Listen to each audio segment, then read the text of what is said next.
February the 17th, 1945, Bastogne, Belgium.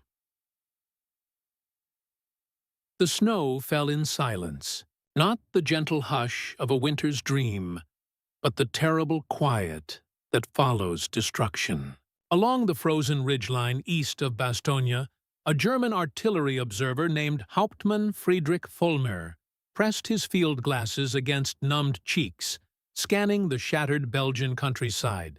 His breath formed clouds that dissolved into the gray dawn. Behind him, the wreckage of the Ardennes offensive lay scattered across 40 miles of forest and farmland. Burned-out Panthers, abandoned supply trucks, the frozen bodies of boys who would never see spring. Vollmer had been told this offensive would break the Americans, that their lines, stretched thin and supplied by an ocean away, would snap like winter branches. His commanders spoke with certainty born of doctrine and experience. The Americans, they said, were industrial novices playing at warfare. Their logistics were improvisation dressed as strategy, their supply methods a carnival of inefficiency that would collapse under the weight of modern combat. Vollmer had believed them. Every German officer believed them. They had studied the campaigns, analyzed the reports, calculated the tonnages and distances. Mathematics, they assured themselves, did not lie. But on this morning, as pale light touched the snowfields, Vollmer saw something that made his hands tremble. Not from cold, not from fear of what was coming, but from the recognition of something far more terrifying. The realization that every assumption, every calculation, every article of faith in German military superiority had been built on a foundation of profound miscalculation. Coming down the road from the west, stretching back beyond the curve of the horizon, was an endless column of vehicles. They moved in perfect intervals, each truck 20 meters from the next, a mechanical river that flowed without pause or hesitation. Even through the field glasses, Vollmer could see they were identical, standardized, interchangeable, each loaded with crates and barrels and canvas-wrapped munitions. The column moved with the rhythm of a machine, not the chaotic surge of improvisation. Behind the trucks came half-tracks. Behind them came mobile artillery.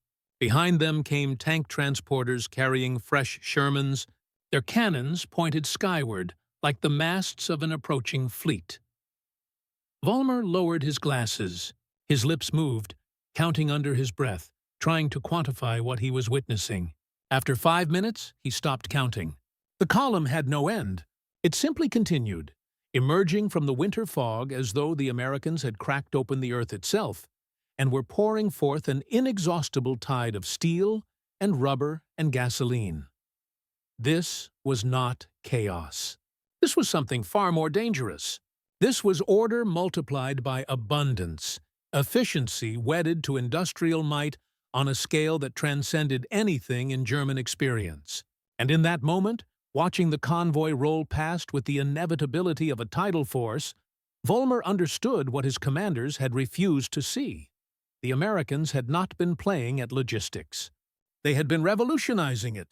The story of how the German High Command came to dismiss American logistics as theatrical chaos begins not in Belgium, but in the lecture halls and war colleges of interwar Germany. For 2 decades, the German military establishment had refined a particular philosophy of warfare, one that emphasized tactical brilliance, operational audacity, and the decisive concentration of force at critical points. They had studied Napoleon's campaigns, dissected Clausewitz's writings, and emerged from the humiliation of 1918, determined to forge a military doctrine that could overcome numerical disadvantage through superior skill and ruthless efficiency. This doctrine, which would manifest as blitzkrieg, was built on speed, shock, and the exploitation of enemy weakness. It assumed that wars would be won quickly before the grinding weight of industrial production could tip the balance. German planners calculated that a rapid succession of decisive battles would forestall the kind of protracted conflict that had bled Germany white in the First World War. They would strike hard, move fast, and force armistice before their enemies could mobilize their full industrial capacity. In this worldview, logistics was support. Important, certainly, but secondary to operational brilliance. The German Quartermaster Corps was professional and capable, their horse-drawn supply columns methodical and reliable. But the German conception of logistics remained fundamentally traditional. Supply followed combat, adapting to the rhythm of battlefield success.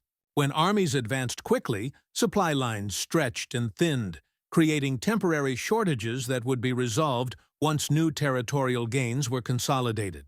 This was accepted as the natural friction of warfare, the price of aggressive operational tempo.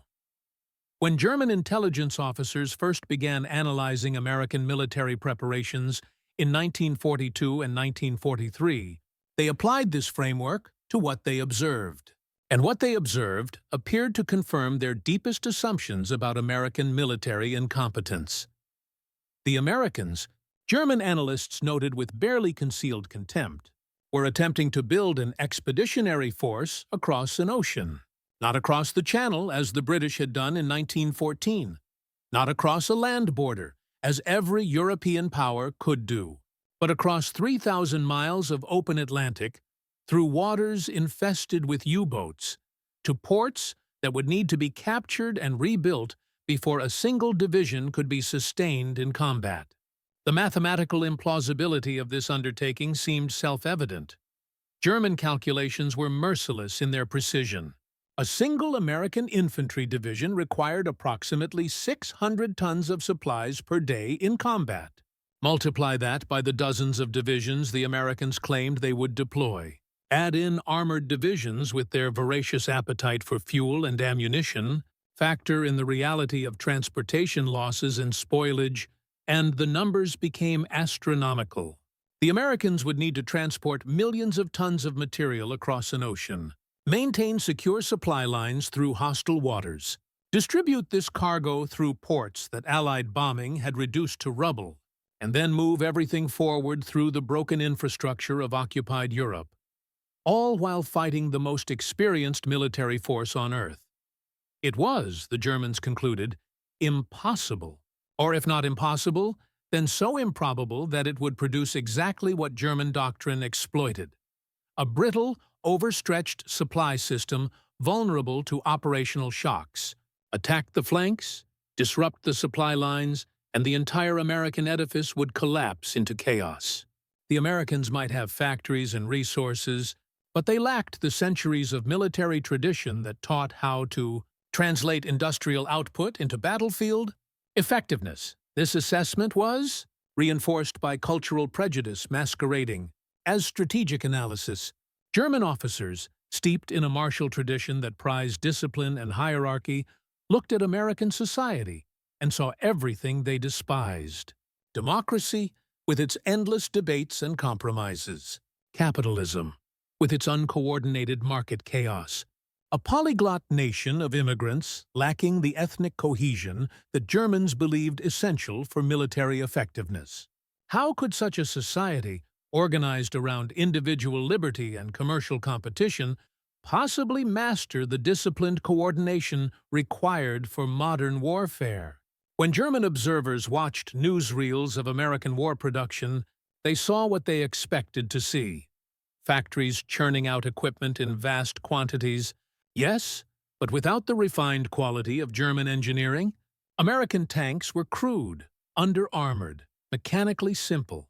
American trucks were standardized to the point of monotony. Everything appeared mass-produced rather than precision-crafted. Quantity favored over quality. This seemed to confirm that Americans understood manufacturing but not war, industrial production but not military art.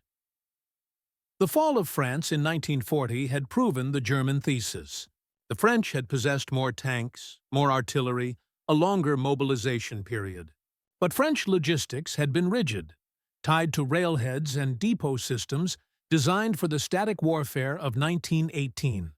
When German armor punched through at Sedan and raced for the coast, French supply systems could not adapt. Units found themselves cut off from fuel and ammunition, not because these materials didn't exist, but because the logistical architecture couldn't respond to fluid, high-speed operations. Confusion became paralysis. Paralysis became collapse. The Americans, German planners believed, would prove even more vulnerable. They were attempting something exponentially more complex than what had broken the French, sustaining massive forces across an ocean while fighting on multiple fronts. Their very ambition was their weakness. They would spread themselves so thin that a single well-executed blow would shatter the entire structure. This conviction was so deeply embedded in German strategic thinking that contradictory evidence was dismissed or reinterpreted to fit the narrative.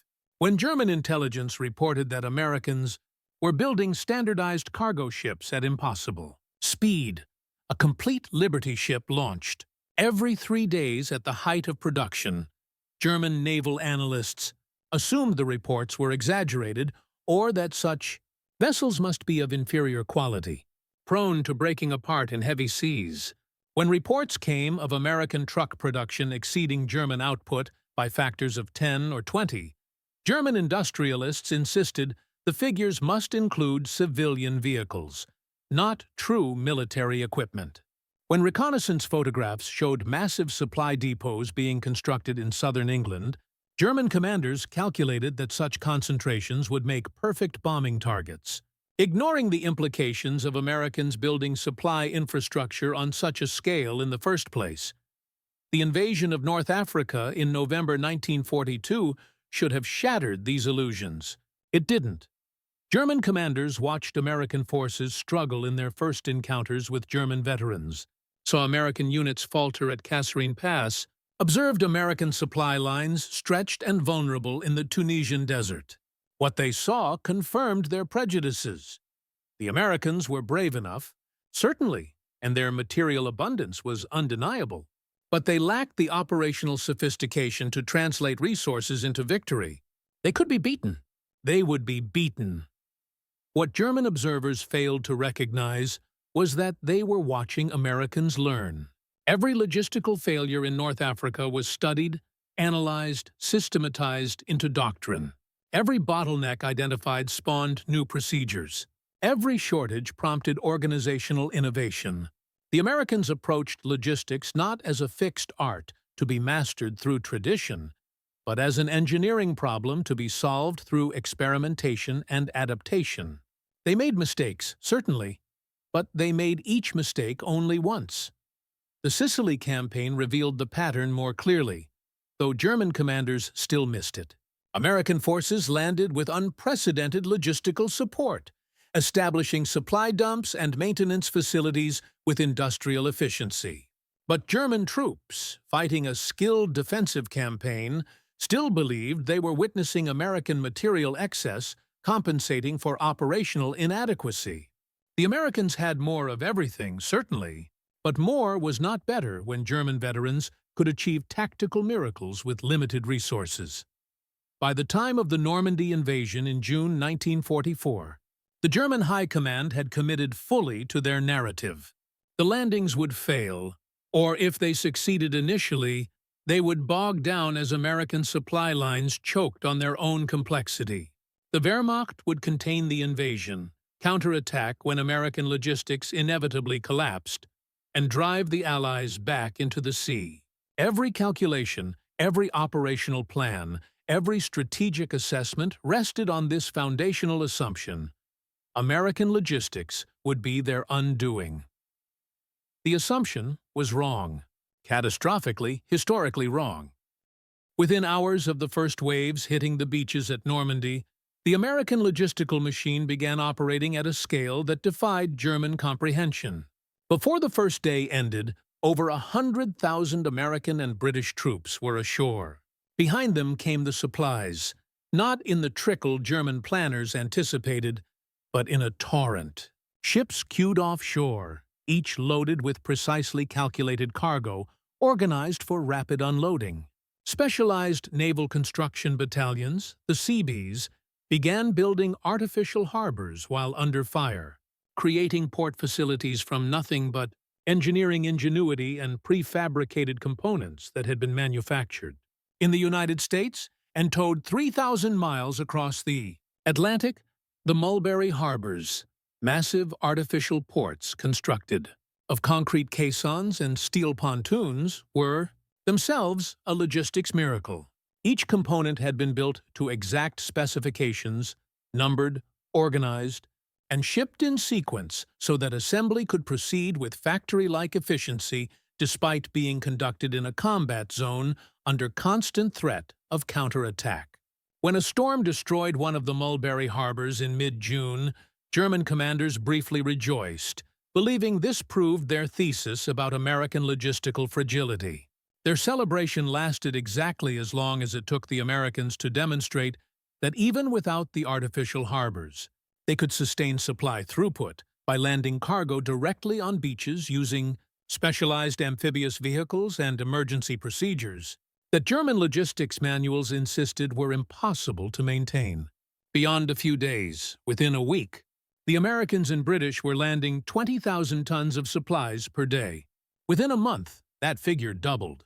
The mathematics that German planners had used to prove American failure were being rewritten in real time by an organizational system so fundamentally different from German logistics that Wehrmacht officers literally could not perceive how it worked.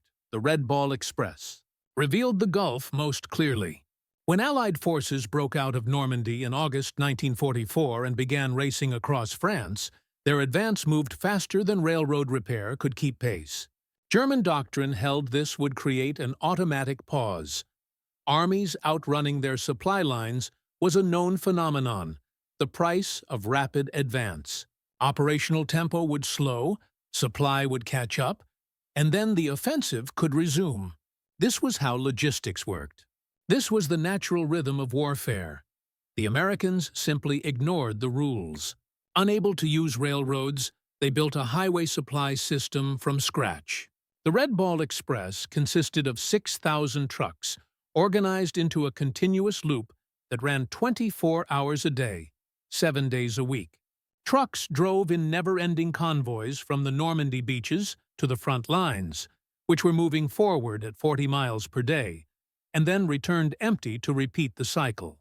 Military police closed entire highways to regular traffic, creating dedicated supply arteries.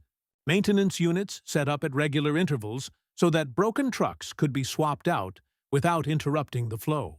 Signs were posted every few miles showing tonnages delivered, encouraging competition between units. The system was so efficient that it delivered over 12,000 tons per day, the equivalent of what a major railroad might carry, but created in weeks rather than decades. German intelligence officers who captured documents describing the Red Ball Express believed they were reading fabrications. The system described was operationally impossible. Not difficult, but genuinely impossible by every standard German military logistics training taught. Trucks could not maintain such intensive schedules without mechanical breakdown. Drivers could not function at such operational tempo without units collapsing from exhaustion.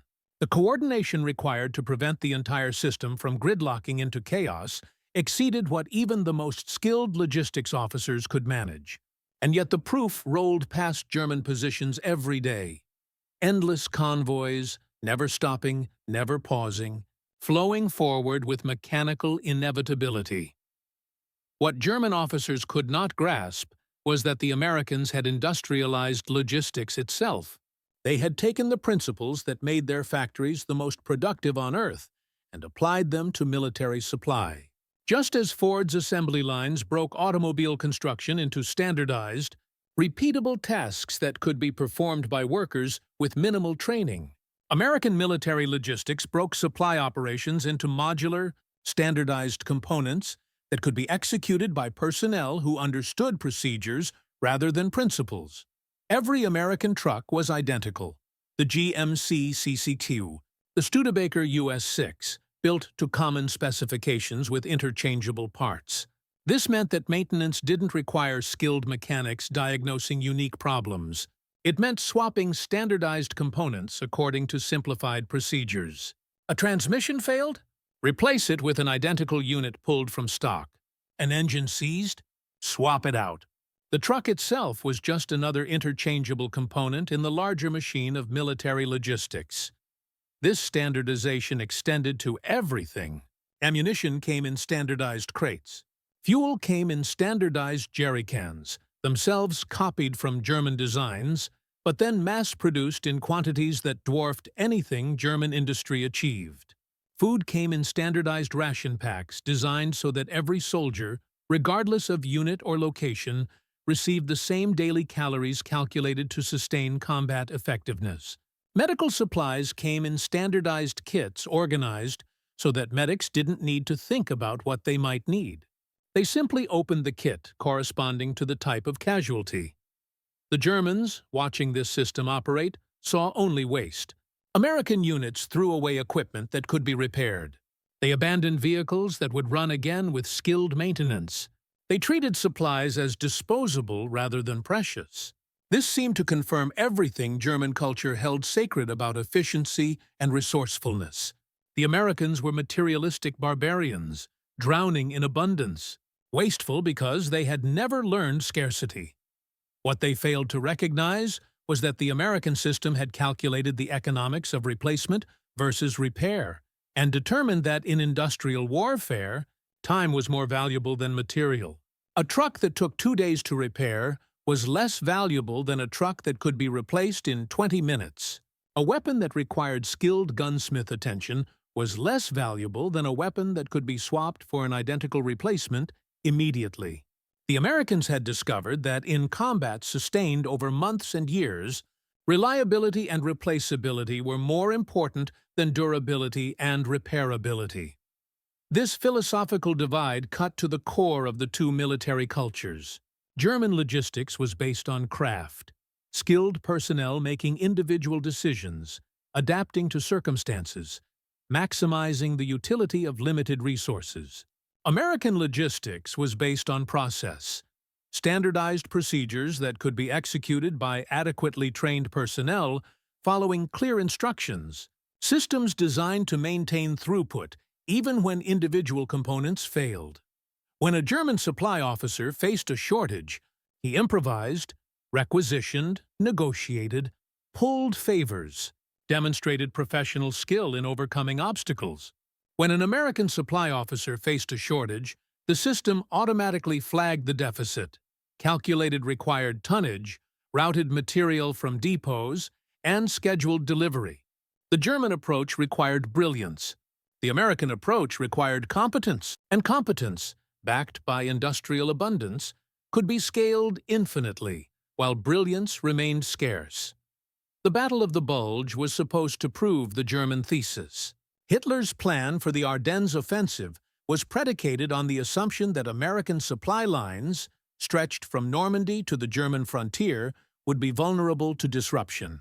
German armor would punch through in the north, capture Allied fuel dumps, use American gasoline to reach the coast, and split the Allied armies. The offensive would exploit exactly what German doctrine said should be American weakness: overextended logistics depending on capture infrastructure and undefended supply depots. The plan failed not because German tactical execution faltered. In the opening days, Wehrmacht forces achieved complete surprise and significant penetration, but because every assumption about American logistics proved false. When German troops overran American positions, they found fuel dumps, yes, but these were guarded, often mined, frequently destroyed by retreating defenders before capture. When German tanks ran out of fuel, which happened with catastrophic frequency, there was no American supply dump to capture because American fuel distribution was mobile, not concentrated in vulnerable fixed installations, and when the weather cleared and Allied aircraft resumed operations, the full machinery of American logistics revealed itself. Within hours, cargo planes were flying supply missions directly to encircled Bastogne, not small flights carrying token supplies, but continuous operations that delivered hundreds of tons of ammunition, medical supplies, and food.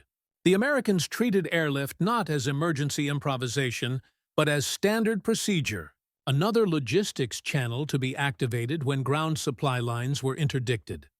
On the ground, the response was even more overwhelming. Within 72 hours of the German breakthrough, American forces had reversed the direction of entire supply networks. Units that had been moving supplies east toward the German frontier pivoted and began flowing material north to contain the Bulge. This wasn't chaos or improvisation. It was systematic redirection, executed with the same efficiency the system normally showed in forward deployment. Depots in France began routing cargo to different railheads. Truck convoys altered routes. Air supply missions changed priorities. The entire organism adapted. Not because some logistics genius was manually directing every change, but because the system was designed to function as a network rather than a hierarchy. German commanders, their formations bleeding away strength as American reinforcements poured into the battle, watched this unfold with something approaching horror. They had struck what should have been a killing blow. They had achieved surprise, broken through American lines, created exactly the chaos that German doctrine said would paralyze American logistics. And within days, American supply was flowing with greater volume than before the offensive began, feeding divisions that counterattacked with unlimited ammunition and complete air superiority.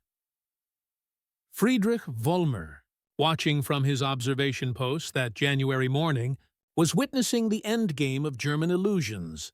The endless convoy rolling past was not an emergency response or desperate improvisation. It was the system operating as designed, demonstrating a capacity that exceeded anything German planning had imagined possible. The Americans were not merely resupplying their forces. They were building forward supply dumps larger than anything German forces had possessed at the start of the offensive.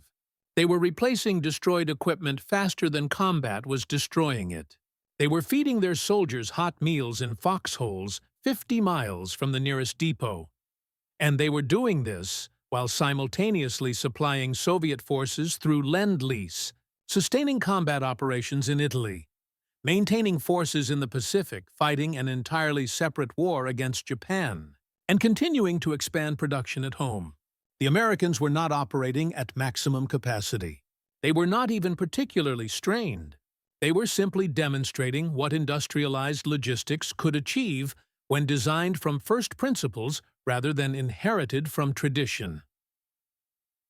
Scheiternadrofreits, the symbolic object that haunted German soldiers in those final months, was not a weapon or piece of equipment. It was a simple tin can. American sea rations came in small cylindrical cans, stamped metal containers that held meat and vegetables preserved with industrial precision. German soldiers, surviving on dwindling supplies of hard bread and ersatz coffee made from acorns, would find these cans in captured positions or abandoned vehicles. Each can was identical to every other can of its type. Each bore English labels printed with mechanical clarity. Each opened easily with a key designed into the container itself. The tins became a dark joke among Wehrmacht veterans. American logistics, they would say, holding up a captured can.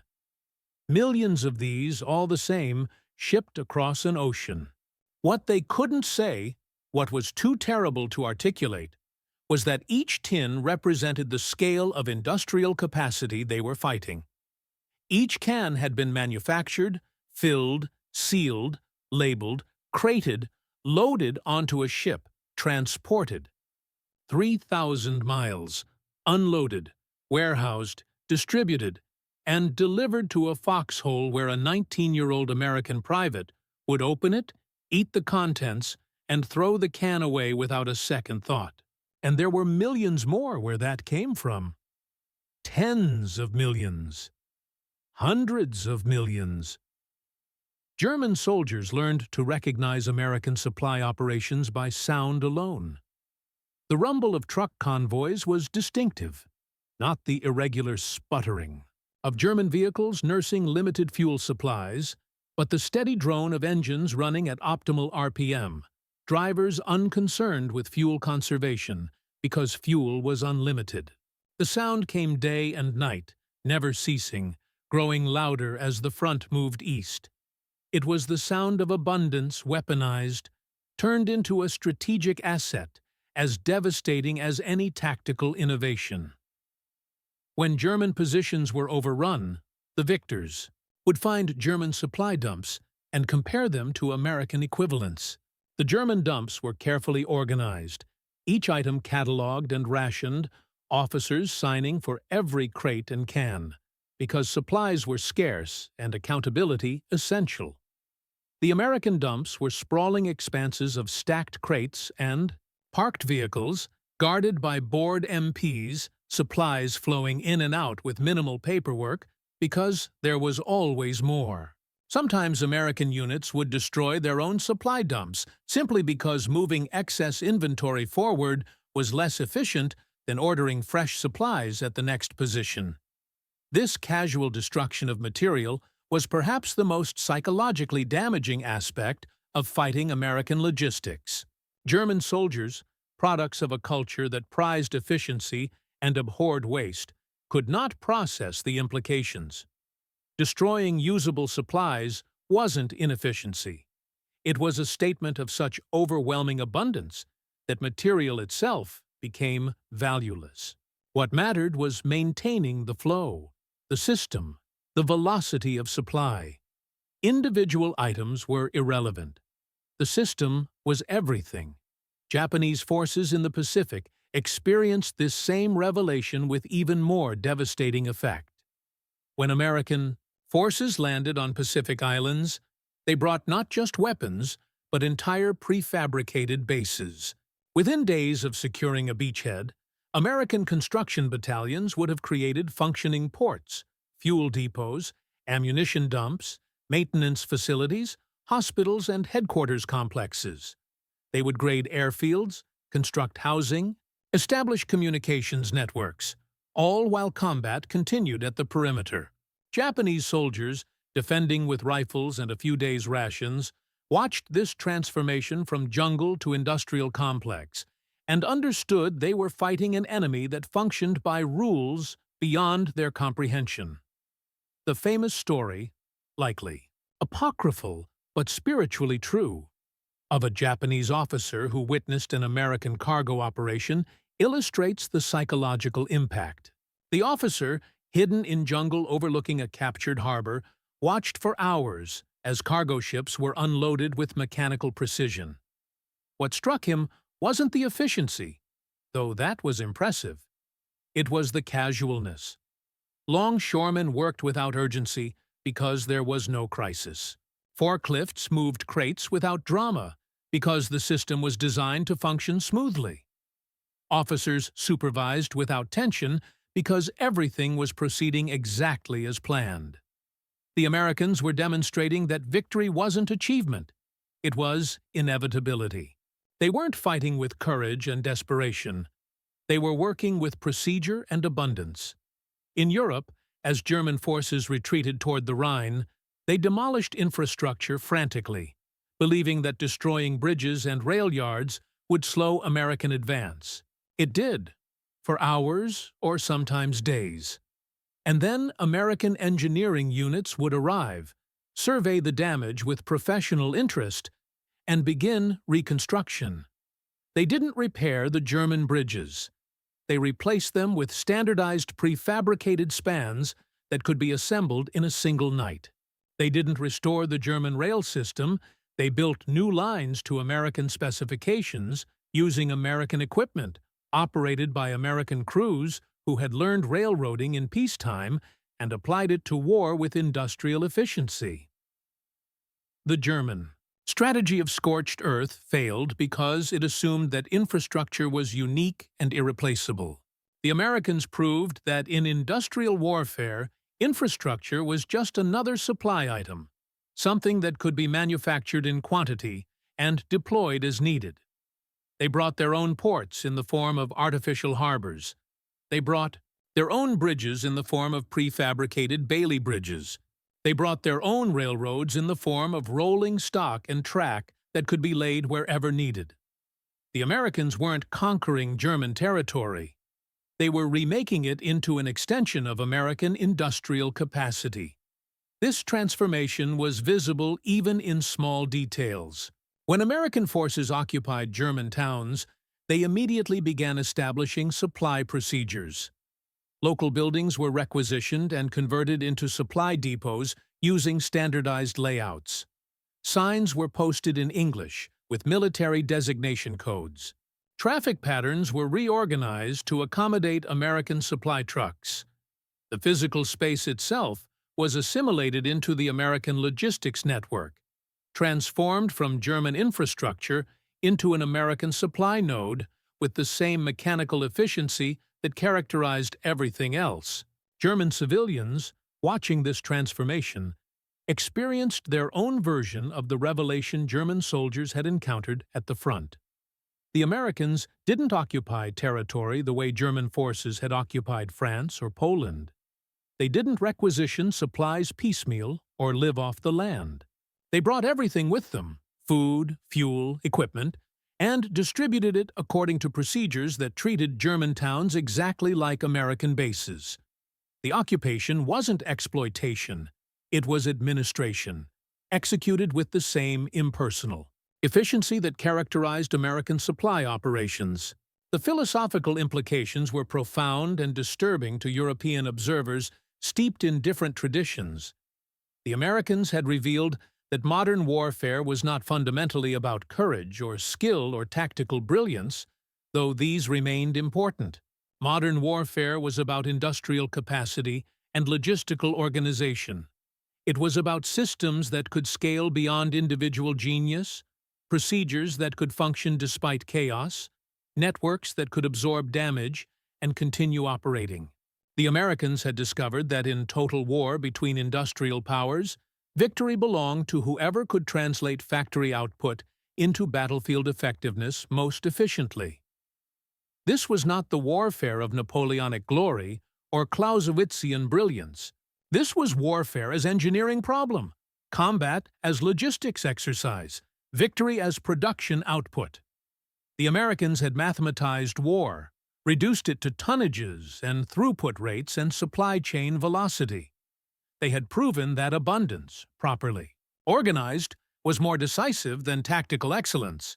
A competent army with unlimited supplies would defeat a brilliant army with limited resources every time, provided the conflict lasted long enough for the mathematics to assert themselves. By April 1945, as American forces crossed the Rhine and drove into the German heartland, the logistics disparity had become total. American divisions operated with supply certainty that allowed commanders to plan operations without considering logistics as a limiting factor. Need artillery support? Ammunition was unlimited. Want air cover? Fuel was abundant. Require replacement tanks? New Shermans arrived daily. The Americans fought without scarcity, and this freedom from material constraint altered the fundamental character of how they made war. German units, by contrast, measured ammunition in rounds per gun per day. Artillery batteries rationed shells, firing only at critical targets because resupply was uncertain. Tank commanders conserved fuel, avoiding maneuver because refueling might be impossible. Even food became a crisis as supply lines collapsed and depots were bombed. German soldiers joked darkly that they were fighting three enemies: the Americans in front, the logistics situation behind, and the gap between promises from headquarters and reality at the front. The contrast was most visible in the rate of advance. American forces moved forward not at the speed of their fastest units, but at the speed of their supply system. When advance patrols reached a position, they waited while the logistics train caught up, ensuring that when the main force engaged, it did so with full supply. This seemed cautious to commanders trained in German-style operational tempo, but it reflected a different philosophy. Steady, sustainable advance was superior to rapid exploitation that outran supply. The Americans had calculated that maintaining supply continuity allowed them to fight continuously, without the operational pauses that gave defenders time to prepare new positions. This became a devastating operational advantage in the final months. German forces would establish defensive positions expecting that American advance would pause to consolidate supply before attacking. But the pause never came, or it lasted only hours instead of days. American supply procedures were so efficient that forward units could be resupplied during breaks in combat, even under fire. Trucks would roll forward during lulls, unload in minutes using standardized procedures, and depart before German artillery could target them. American forces fought with a relentlessness that German doctrine had not accounted for, because German doctrine assumed that even wealthy enemies needed time to move supplies forward. The symbolic tin cans appeared everywhere now. German civilians picking through ruins found them. Refugee children traded them like currency. Black markets valued American cigarettes above gold because cigarettes were standardized, abundant, and backed by the infinite productivity of American factories. The cans and cigarettes were symbols of a larger reality. The Americans had so much that they could afford to give it away, to leave it behind, to let it spill into the black market, because tracking every item was less efficient than simply producing more. In rear areas, American supply operations had achieved a kind of industrial beauty. Massive depot complexes operated like outdoor factories, with cargo flowing through in continuous streams. Trucks arrived, were unloaded by forklift or crane, received maintenance if needed, were reloaded with supplies for forward units, and departed, all in carefully orchestrated sequences that maximized throughput. The depots ran in shifts, 24 hours a day, with personnel rotating according to schedules designed to prevent fatigue-induced errors. Everything was calculated, proceduralized, optimized for sustained operation rather than peak performance. The railroad networks the Americans built in occupied Germany revealed the full extent of their logistical ambition. Rather than simply restoring German rail service, American Transportation Corps constructed new lines to American specifications. Different track gauge, where necessary, different signaling systems, different operational procedures. They were building not temporary military infrastructure but permanent logistics networks, treating occupied Germany as territory that would need efficient supply systems for years or decades. The investment of resources in this construction would have bankrupted a European power. The Americans executed it as routine engineering, another task to be completed with industrial efficiency. Air supply operations reached absurdities that would have been comic if they weren't strategically significant. American forces would call in airdrops not because ground supply was impossible, but because air delivery was faster. Cargo planes would deliver jeeps, artillery pieces, even small tanks by parachute, simply because flying the equipment forward was more efficient than trucking it. The cargo aircraft themselves were products of American industrial abundance, thousands of C-47s, each capable of carrying 3 tons of cargo, operated so routinely that air supply became standard rather than emergency procedure. German forces had used air supply at Stalingrad as a desperate last measure. The Americans used it as a convenience. The psychological effect of this abundance on American soldiers was equally significant. Unlike their German counterparts, American GIs never experienced genuine supply crises. They might be cold or tired or frightened, but they were never starving, never without ammunition, never uncertain whether fuel would arrive. This certainty changed how they fought. American infantry would call in artillery on targets that German gunners would have conserved shells for. American tankers would maneuver aggressively because fuel was reliable. American commanders would authorize operations that would have been prohibitively expensive for German equivalents, because American doctrine assumed that material expended in combat would be replaced automatically. This created a virtuous cycle. American soldiers fought with confidence born of material certainty, which made them more aggressive, which led to faster advances, which made the supply system appear even more effective, which reinforced confidence.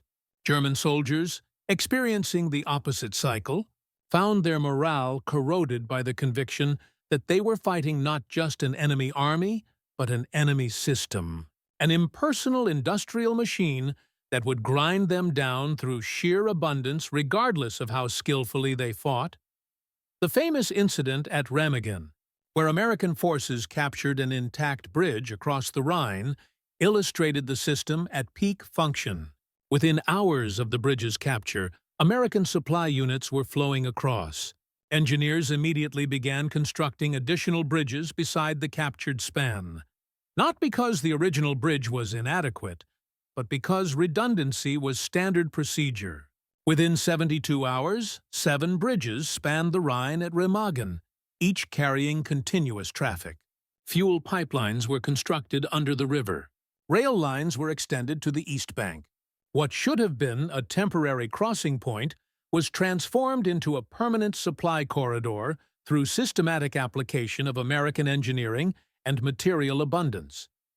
German commanders, watching this transformation from collapsing defensive positions, understood that they were witnessing the final proof. Every strategic assumption that had guided German military planning since 1933 had been invalidated. Tactical brilliance did not compensate for material disadvantage. Operational audacity did not overcome logistics disparity. Skill and courage and centuries of martial tradition did not prevail against industrial abundance and organizational efficiency. The American military wasn't better trained or more experienced or more committed, but it was better supplied, more consistently, more reliably, at greater scale than any military force in human history. And in sustained combat between industrial powers, that was all that mattered. The epilogue to German misconceptions about American logistics was written not in combat, but in surrender. When German units capitulated in May 1945, American forces provided food, medical care, and even cigarettes to prisoners with the same casual efficiency that had characterized their supply operations throughout the campaign. German POWs, starving and exhausted, were processed through camps where they received more calories in a single day than they had received in a week at the front.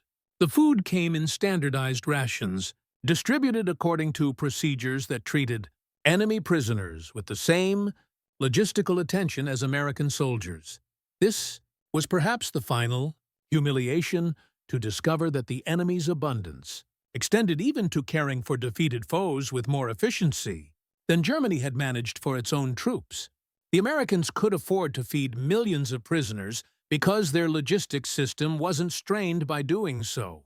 Adding millions of additional mouths simply meant ordering more. Rations from depots that would order more supplies from ports that would signal more cargo ships to sail from America with holds full of standardized food packages manufactured by factories that had only begun to tap their production capacity. The occupation of Germany became a demonstration of logistics as statecraft. American forces established supply procedures for feeding German civilians, operating with the same standardized efficiency that had characterized military operations. Food distribution centers were established using military procedures adapted for civilian application. Calorie allocations were calculated, rations were distributed, supply chains were maintained, all with the mechanical efficiency of American military logistics applied to humanitarian aid. The Americans were proving that their organizational principles worked at any scale, for any purpose, because the principles were sound and the system was robust. French officers, observing American supply operations in occupied Germany, wrote reports that mixed admiration with philosophical unease. The Americans, they noted, had fundamentally altered the relationship between war and industry. Previous conflicts had been fought with existing industry supporting military operations. The Americans had built an industrial system designed from inception to support military operations at global scale. Their factories weren't converting peacetime production to military needs. They were purpose-built facilities that existed only to sustain warfare at industrial intensity. This wasn't militarization of industry. This was industrialization of warfare itself. British logistics officers, with more direct experience of American methods, wrote analyses that attempted to explain to skeptical European commanders how American logistics actually worked. The explanations often failed because the concepts didn't translate. British logistics was based on administrative competence managing scarcity. American logistics was based on systemic procedures managing abundance.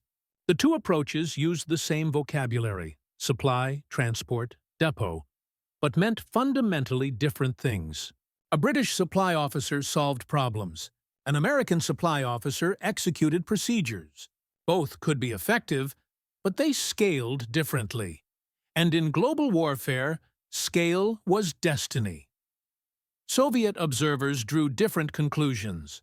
Soviet logistics had succeeded through ruthless prioritization, ammunition and fuel above all else, food where absolutely necessary, everything else discarded as unaffordable luxury.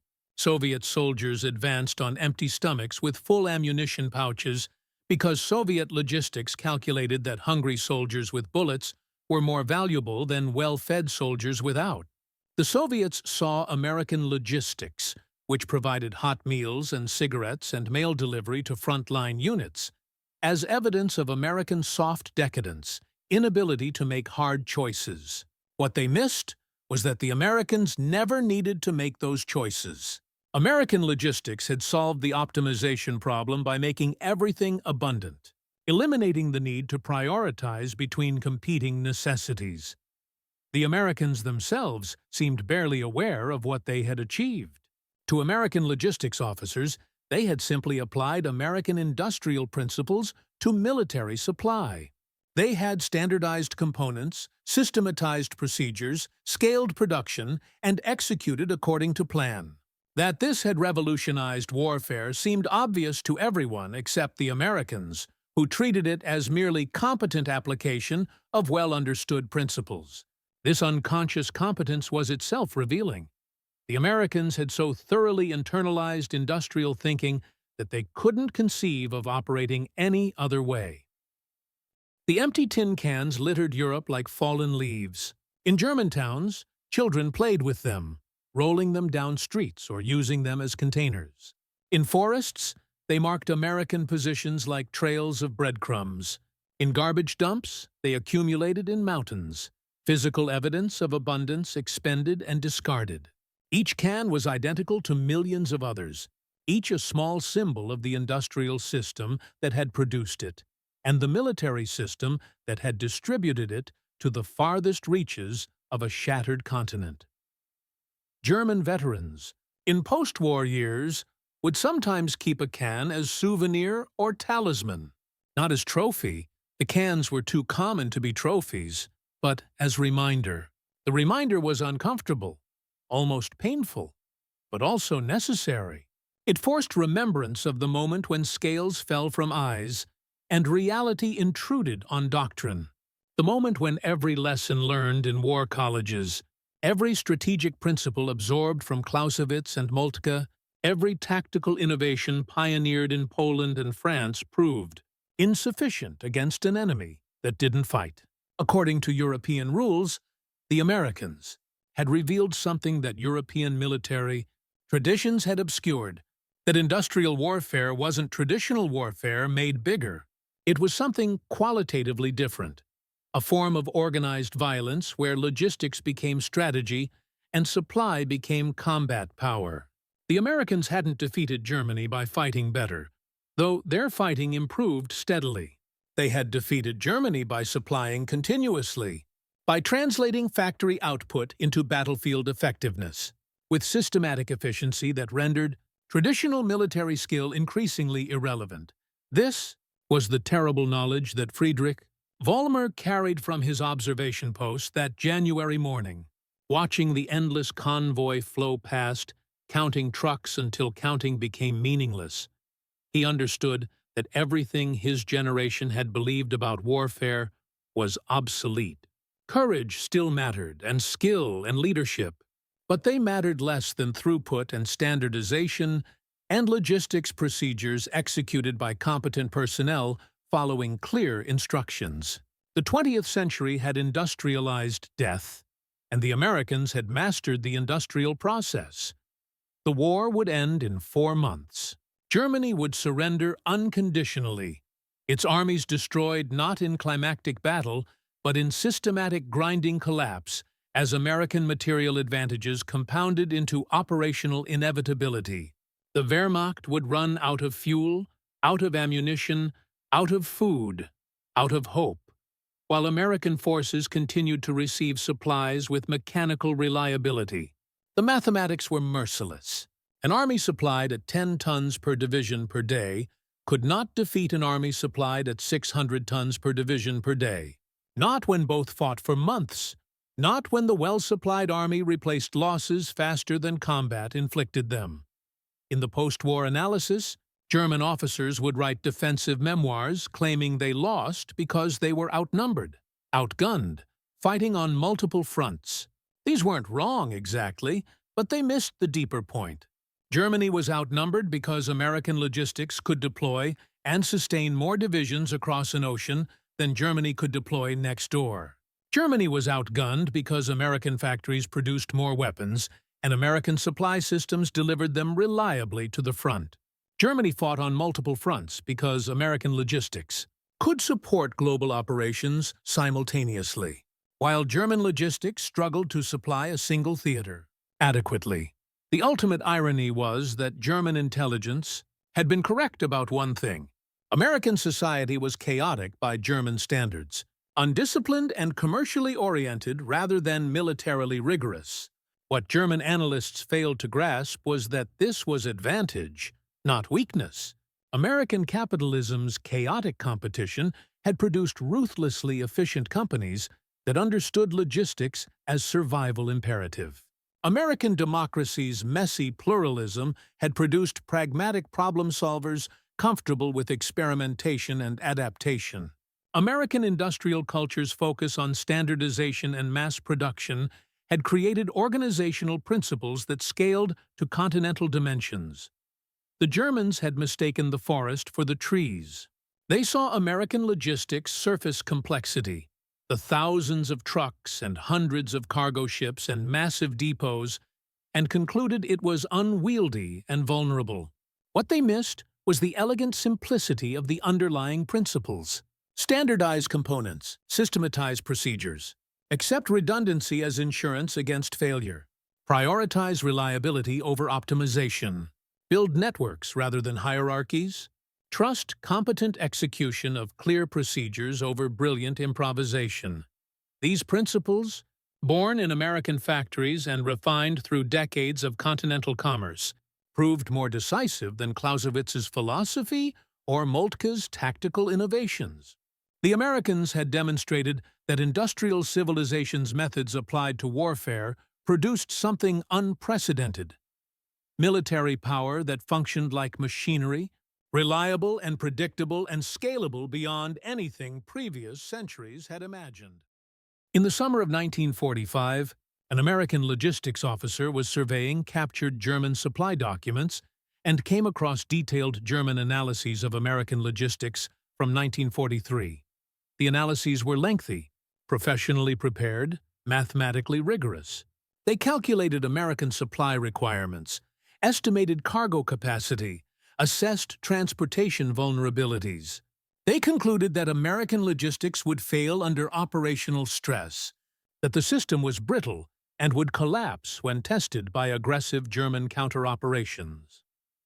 The officer read the documents with professional interest, checking the German calculations against actual American performance. Every single German assumption was wrong. Not slightly wrong, fundamentally wrong. The Germans had calculated that Americans could sustain perhaps 30 divisions in France. The Americans had sustained 90. The Germans had estimated American supply throughput at a fraction of what was actually achieved. The Germans had predicted logistical collapse at the first major operational crisis. The system had instead absorbed every shock and continued operating with mechanical reliability. The officer filed the documents as historical curiosities, evidence of how catastrophically wrong professional military intelligence could be when analyzing an enemy that operated by different principles. But he also recognized something more disturbing in those pages of careful German calculations. They showed men doing their best with the tools they had. applying rigorous analysis to available information, making logical inferences from sound assumptions. The German analysts weren't incompetent. They were prisoners of their own paradigm, unable to imagine possibilities their training said were impossible. This was the final lesson of American logistics in the European theater. That professional military education and centuries of martial tradition could become blindness when facing genuinely revolutionary change. The Germans weren't defeated by American strategic brilliance. American strategy was often conservative and predictable. They weren't defeated by American tactical innovation. German tactical doctrine remained superior in many respects through war's end. They were defeated by American industrial organization, applied to military supply with systematic thoroughness that created new realities faster than German military. Culture could adapt its assumptions. The key to empty tin cans remained, scattered across Europe like seeds that would sprout into post-war order. They were relics of abundance, symbols of a system that had translated industrial capacity into military power, with efficiency that redefined modern warfare. They reminded that wars between industrial powers would be won not by the most skilled or the most courageous, but by whoever could translate factory output into battlefield effectiveness most reliably, most continuously, most overwhelmingly. Friedrich Vollmer survived the war. In post-war years, he kept a single American sea ration can on his desk, the label faded but still legible. Visitors would sometimes ask about it, expecting a war story. Vollmer would hold the can, feel its light weight, its standardized dimensions, its precise construction.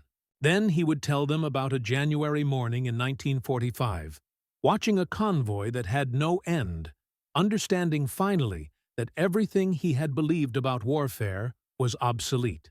The can was reminder and warning both.